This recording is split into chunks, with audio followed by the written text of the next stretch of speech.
السلام علیکم ورحمۃ اللہ وبرکاتہ نحمده ونستعینه ونستغفر ونعوذ باللہ من شرور انفسنا ومن سیئات اعمالنا من يهده الله فلا مضل له ومن يضلل فلا هادي له واشهد ان لا اله الا الله وحده لا شريك له واشهد ان محمدا عبده ورسوله اما بعد قال الله تعالى قل هو الله احد الله الصمد لم يلد ولم يولد ولم يكن له كفوا احد صدق الله العلي العظيم اللهم صل على محمد وعلى ال محمد كما صليت على ابراهيم وعلى ال ابراهيم انك حميد مجيد اللهم بارك على محمد وعلى ال محمد كما باركت على ابراهيم وعلى ال ابراهيم انك حميد مجيد قل هو الله احد کہہ دو کہ وہ اللہ ایک ہے، اللہ الصمد، اللہ بے نیاز ہے، لم یلد ولم یولد، نہ اللہ کا کوئی بیٹا ہے اور نہ ہی اللہ کسی کا بیٹا ہے، ولم یکن لہ کفوا احد، اور اللہ کا کوئی بھی ساتھی نہیں ہے۔ ایک اللہ کو مدد کے لیے پکارو، اللہ کے سوا مت کسی کو مدد کے لیے پکارو۔ حاجت روا، مشکل کشا صرف ایک ذات ہے، وہ ہے اللہ تعالیٰ۔ اللہ تعالیٰ قرآن میں فرماتے ہیں وَإِن يَمْسَسْكَ اللَّهُ بِضُرٍّ فَلَا كَاشِفَ لَهُ إِلَّا هُوَ وَإِن يَمْسَسْكَ بِخَيْرٍ فَهُوَ عَلَى كُلِّ شَيْءٍ قَدِيرٌ۔ لوگوں اگر اللہ تمہیں کسی قسم کا نقصان پہنچائے، اس نقصان کو صرف اللہ ہی ٹھیک کر سکتا ہے، اور اگر تمہیں اللہ کسی قسم کی اچھائی عطا کرے، کچھ اچھا عطا کرے، کیا تمہیں بھروسہ نہیں کہ اللہ ہر چیز پر قادر ہے؟ اسی طرح اللہ تعالیٰ دوسری جگہ میں فرماتے ہیں بل اللہ مولاکم هو خیر الناصرین، بلکہ اللہ ہی تمہارا مولا ہے اور وہی سب سے بہترین مددگار ہے۔ اسی طرح اللہ تعالیٰ دوسری جگہ فرماتے ہیں یا ایھا الناس استغفروا فاستمعوا له ان الذين تدعون من دون الله لن يخلقوا ذبابا ولو اجتمعوا له وان يطلبهم ذباب شيئا لا يستنقذوه منه ضعف الطالب والمطلوب۔ لوگوں اگر اللہ تم سے ایک مسئلہ بیان کیا جا رہا ہے، ذرا سے غور سے سنیے گا۔ جن لوگوں تم اللہ کے سوا پکارتے ہو، جن لوگوں تم اللہ کے سوا مدد مانگتے ہو، وہ لوگ اگر ایک ساتھ آ جائے وہ ایک مکھی بھی پیدا نہیں کر سکتے۔ مکھی پیدا کرنے کی بات ہی چھوڑو، اگر کوئی مکھی ان کا کچھ چھین لے وہ اس کو واپس تک نہیں لے سکتے۔ مانگنے والا بھی کمزور اور جسے مانگا جا رہا ہے وہ بھی کمزور۔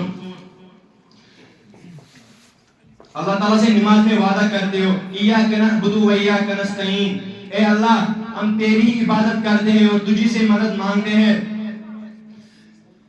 مت جاؤ استانوں پہ، مت جاؤ مزاروں پہ، اللہ تعالیٰ تمہاری شہرت سے بھی قریب ہے، شہرت سے بھی نزدیک ہے، تم کیوں غافل ہو چکے ہو؟ اللہ تعالیٰ دوسری جگہ قرآن میں فرماتے ہیں وَإِذَا سَأَلَكَ عِبَادِي عَنِّي فَإِنِّي قَرِيبٌ أُجِيبُ دَعْوَةَ الدَّاعِ فَلْيَسْتَجِيبُوا لِي وَلْيُؤْمِنُوا لَعَلَّهُمْ يَرْشُدُونَ۔ اور جب میرے بندے آپ کو میرے متعلق سوال کرے تو بے شک کہنا کہ اللہ تعالیٰ ان کی سنتا ہے، جو اللہ تعالیٰ کو پکارتے ہوئے، جو اللہ تعالیٰ کو دل سے پکارتے ہیں تو ان پر لازم ہے، ان پر ضروری ہے کہ وہ اللہ تعالیٰ کی عبادت کرے، وہ اللہ تعالیٰ کے سوا کسی کی عبادت نہ کرے اور اللہ تعالیٰ پر ایمان لائے اور ہدایت پا سکے۔ مت مانگو اللہ کے سوا کسی کو، مت پکارو اللہ کے سوا کسی کو۔ اللہ تعالیٰ قرآن میں فرماتے ہیں انک انت الوہاب، یقیناً تو ہی ہمارا سب کچھ دینے والا ہے۔ اللہ تعالیٰ کے سوا کسی کو مت مانگو۔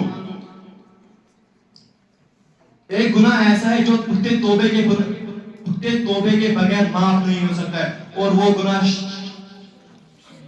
شرک ہے۔ شرک سے خود کو بچاؤ، شرک کے لیے پختہ توبہ ضروری ہے۔ اللہ تعالیٰ قرآن میں فرماتے ہیں ان اللہ لا یغفر ان یشرک بہ ویغفر ما دون ذلک لمن یشاء ومن یشرک باللہ فقد ضل ضلالا بعیدا۔ اللہ تعالیٰ اس کو نہیں معاف کرے گا، شریک ٹھہراتا ہے، اللہ تعالیٰ کے سوا کسی کو مانگتا ہے اور وہ گمراہ ہو چکا ہے اور ان کا کوئی بھی مددگار نہیں ہے۔ اللہ تعالیٰ دوسری جگہ قرآن میں فرماتے ہیں انہ من یشرک باللہ قد حرم اللہ علیہ الجنۃ ومأواہ النار وما للظالمین من انصار۔ جس نے اللہ کے ساتھ کسی کو شریک ٹھہرایا اس کا ٹھکانہ جہنم ہے، اس پر جنت حرام قرار دیا گیا ہے، اور ان ظالموں کا کوئی بھی مددگار نہیں ہے، ان کی مدد کوئی نہیں کر سکتا۔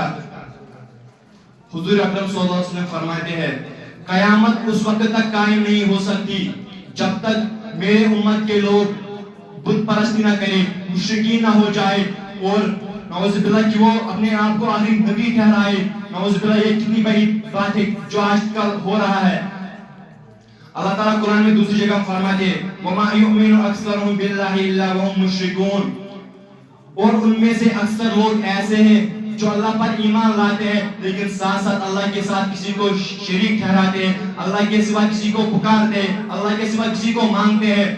رسول اللہ صلی اللہ علیہ وسلم نے فرمایا تم اللہ کے ساتھ کسی کو شریک مت کرنا، اگر جو تمہارے ٹکڑے ٹکڑے کر دیے جائے، تمہیں تیل میں ڈال دیا جائے، تب بھی تم کو کہنا ہے احد احد احد، اللہ ایک ہے، اللہ ایک ہے، اللہ ایک ہے۔ اب اگر کوئی انسان جو شرک کرتا ہے توبے کے بنا مر جائے، توبے کے بنا قبر میں جائے، تو آپ سوچیں اس کا کیا عذاب ہوگا اس پر۔ دعوانا الحمدللہ رب العالمین۔